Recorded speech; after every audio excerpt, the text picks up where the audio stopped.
Hey everyone, welcome back to my channel.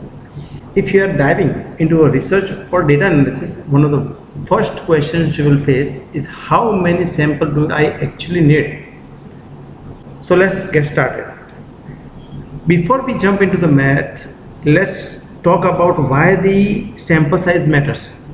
If a sample that is too small can lead to inaccurate results. If it's too big, it's a waste of time and resources. So here we have the formula.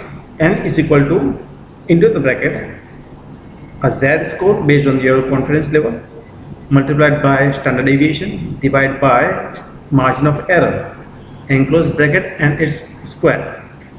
This is the formula to calculate the sample size from the standard deviation. Let's have the example. If we have the standard deviation of 20 grams and we want a 95% confident in our results, and the margin of error is 5 gram. So let's calculate the sample size from this data.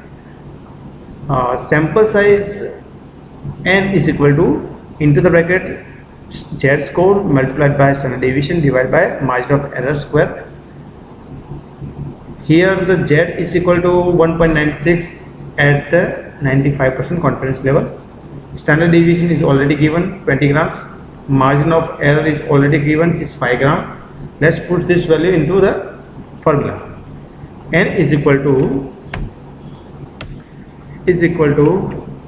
into the bracket 1.96 multiplied by 20 divided by 5 and close bracket into the bracket 1.96 multiplied by 20 divided by 5 close bracket, enter.